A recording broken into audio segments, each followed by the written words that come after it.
Guys, listen, welcome to the channel. It's high time we interact with one of the GOATs. Come on. I mean, this is the spirit of Dave Chappelle prior to the appearance of Dave Chappelle, right? Dave Chappelle is a GOAT in his own right. He is the GOAT. I mean, I'm gonna say it. Chappelle is the GOAT. But the spirit of Chappelle, by that I mean the way of being, that tendency to mix comedy with a deep level of wisdom and even some conviction. I mean, I think we're talking about the one and only Dan Carlin. Let's see what Dan Carlin has to say in this clip. Like, share, subscribe, preemptively comment if this is the kind of content that you're into. Holla at me. Let's do it. Not too bright, folks. Not too fucking bright. But if you talk to one of them about this, if you isolate one of them, you sit them down rationally, and you talk to them about the low IQs and the dumb behavior and the bad decisions, right away they start talking about education. That's the big answer to everything. Education. They said we need more money for education. We need more books, more teachers, more classrooms, more schools. Guys, listen, as far as education goes, and I'm gonna let you guys know this because a lot of you are under the impression that I'm an educated individual. High school was it for me. I didn't do any college. I went into college. I never even got through freshman year of college. I did like some debates. I was very, very strange, but I learned far more outside of the institutionalized education than I ever learned in it. I became a fan of books in after-school detention. That's when I got introduced to R.L. Stine. They would sit you in after-school detention and they would give you books to pass the time. And then I got into reading, and I just kind of, I'm an autodidact. So, I mean, immediately I can, feel what Carlin is saying here. They said we need more money for education. We need more books, more teachers, more classrooms, more schools. We need more testing for the kids. And you say to them, well, we've tried all of that, and the kids still can't pass the test. They say, don't you worry about that. We're going to lower the passing grades. And that's what they do in a lot of these schools now. They lower the passing grades so more kids can pass. More kids pass, the school looks good, everybody's happy, the IQ of the country slips another 2 or 3 points. But America is happy as a result of this. We'll just lower it, right?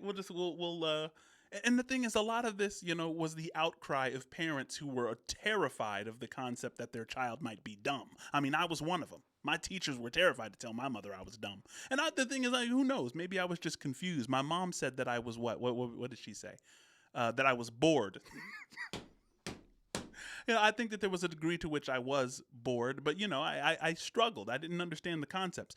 Namely, I didn't understand what I was doing in school. I was like, why are you dropping me off in front of these people? Like, why do I have to go outside and play and, submit to this teacher? I was like, I was raised without a dad. I didn't understand the concept of having to sit there and, do spelling and things like that. So I think in school, one thing that education would benefit from is a big class about why education is important to begin with for people who were super slow like I was when I got started. The passing grades. And that's what they do in a lot of these schools now. They lower the passing grades so more kids can pass. More kids pass, the school looks good, everybody's happy, the IQ of the country slips another 2 or 3 points, and pretty soon all you'll need to get into college is a fucking pencil.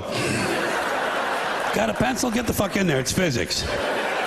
Then everyone wonders why 17 other countries graduate more scientists than we do.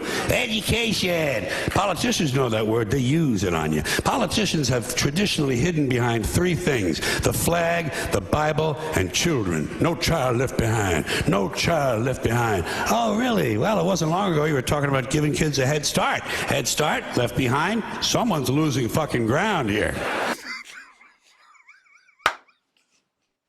Guys, listen. This one of the reasons that Carlin is goated. Who was the guy who Rodney Dangerfield? The guy who was like, I don't get no respect. I don't get no respect. One of my favorite Rodney Dangerfield lines was he was like, my wife and I were happy for 20 years. Then we met. The dopest thing about Rodney Dangerfield was how fast it was. Like, he never stopped. You would be laughing at a joke for such a long time that you would miss 3 or 4 jokes while you were laughing. You'd have to sit there and rewind it. Carlin hasn't taken a breath yet, guys. Like, he doesn't stop. He'll pause a little bit for the audience, but he's just stream of consciousness. At least it feels that way. Carlin's goated. Kids a head start. Head start, left behind. Someone's losing fucking ground here. But there's a reason. There's a reason. There's a reason for this. There's a reason education sucks, and it's the same reason that it will never, ever, ever be fixed. It's never going to get any better. Don't look for it. Be happy with what you got. Because the owners of this country don't want that. I'm talking about the real owners now. The real owners, the big wealthy business interests that control things and make all the important decisions. Forget the politicians. The politicians are put there to give you the idea that you have freedom of choice. Guys, even though I think back when George Carlin recorded this, he was considered, by some to be like this wise comedic guru, and by others to be kind of a wacky conspiracy theorist, though everyone, pretty much across the board considered him funny. Some people were like, he's a little bit too vulgar for my taste. I think that George Carlin is one of the GOATs.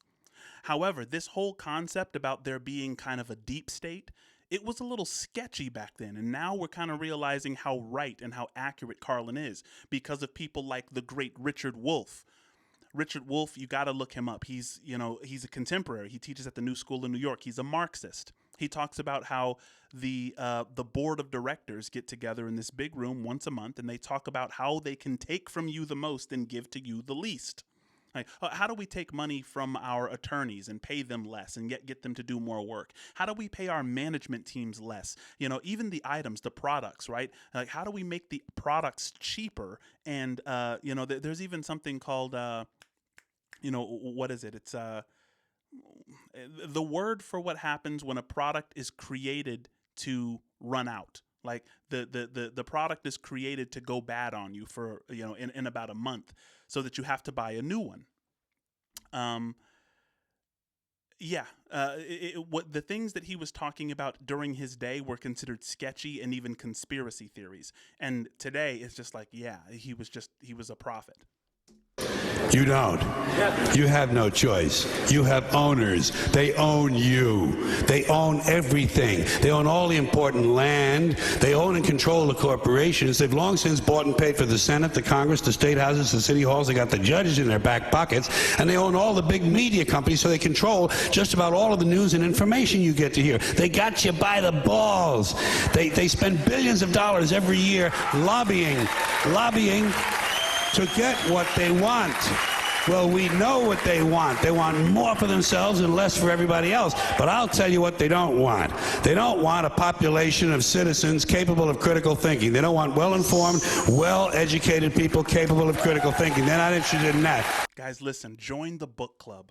Join the book club. We are not playing around in the book club. We have an ecology of practices after every chapter, and we're going into Orwell. We've been through Animal Farm. We're going through 1984 right now. We're about to finish chapter 1.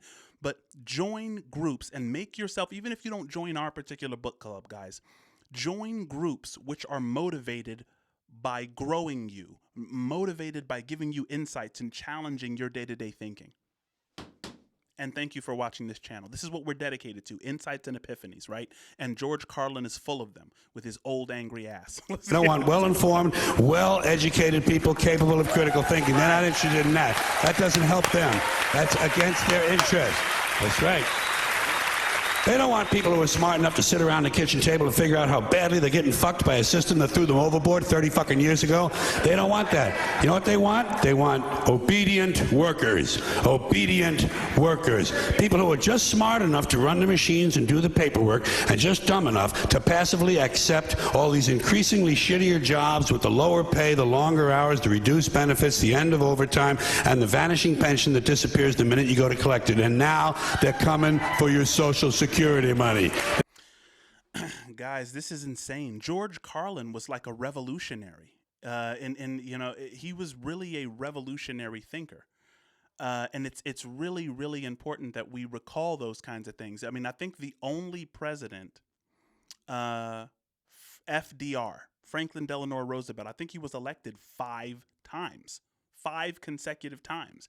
And after that, I mean, he was elected 5 times because not only did he help us get out of the Depression, look, guys, I don't want to go into a political debate, but, he actually taxed the rich, and he became so popular because of these policies, right, that he was elected 5 times, which is more times than any president in history.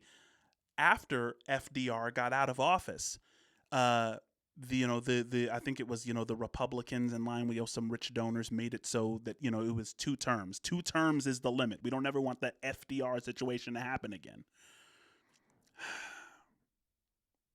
Yeah, guys, I'm very inspired by Carlin. Let me know if you want more Carlin. What other clips should I look up from Carlin, or what other comedians? We're going to get into comedians. They have something very important to say, comics. Disappears the minute you go to collect it. And now they're coming for your Social Security money. They want your fucking retirement money. They want it back so they can give it to their criminal friends on Wall Street. And you know something? They'll get it. They'll get it all from you sooner or later, because they own this fucking place. It's a big club, and you ain't in it. You and I are not in the big club. Guys, this is one of the reasons I tell you, right? And I think, Jesus said it best when he said, look, don't put, and it's not just Jesus, it's contemporary phenomenologists like Rupert Spira who say, in what can one reasonably and reliably invest one's desire for fulfillment? You can't reliably invest your desire for fulfillment in property, in things that are transient, right? When he says it's a big club and you ain't in it, I mean, what's the solution in order to keep it? Is he talking about voting? Is it the ballot? Is it the bullet? I don't think so. And I think he's just saying, look, what's underground, and tell me if you guys think that I'm wrong, the deep state is the owner of this. So don't get yourself into the imagination that you can climb to the highest levels. All of this is within their control. And the higher you get, the more power that you amass to yourself, the more you will see them kind of guiding you into the, whatever entity they want you to become. Let me know if you think I'm off with respect to, my interpretation of what he's saying.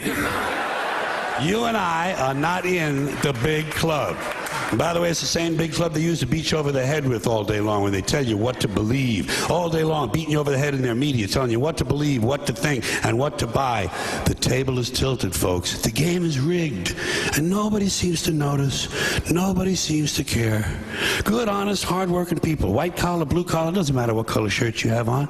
Good, honest, hard-working people continue. These are people of modest means. Continue to elect these rich cocksuckers who don't give a fuck about them. You know what's interesting when he says that the masses don't care? For those of you who are following Animal Farm, right? Benjamin was the donkey. Benjamin didn't care about the revolution. He didn't think that anything would get better or much worse. He regretted that by the end of the book, especially with what happened to the character Boxer, if you guys were following along. But I think according to Carlin, his big concern is that there's a mass of Benjamins, a lot of people who are just kind of like, you know what, it is the way it is, and I guess this is just all I can get out of life, and there's like really nothing better that can be done about it. There's kind of this sense of hopelessness, and is there a way to make life genuinely better when it's actually this bad, right? Because even though there's a lot of problems, there's a lot of problems, but there isn't a lot of solutions. Means continue to elect these rich cocksuckers who don't give a fuck about them. They don't give a fuck about you. They don't give a fuck about you. They don't care about you at all. At all. At all. Man. When he says they don't care about you, you can tell because of the platitudes. We talked about platitudes too in Animal Farm because they're used. Platitudes are phrases that don't really mean anything. They're just meant to sound pretty. Like, make America great again, or I'm with her. Look, I'm talking about both sides here. Don't at me, right? Nobody on either side wants to actually put forth policy positions anymore, right? It's just all of these slogans and, pretty phrases, which are called platitudes. And the thing is, the reason that these little phrases that, these politicians, they have little phrases that they can throw out is because genuinely they really have nothing to offer the people anymore. All of their policy positions were bought a long time ago, right? Big corporations, big donors, they slide in the politician's pocket and they say, look, if we give you $2-3 million for your political campaign, just make sure you pick up the phone when we call the White House, right? We're going to be the ones who control what it is you do. And yeah, just tell the public flowery language and then they'll vote for you. They don't care as long as you're blue or as long as you're red.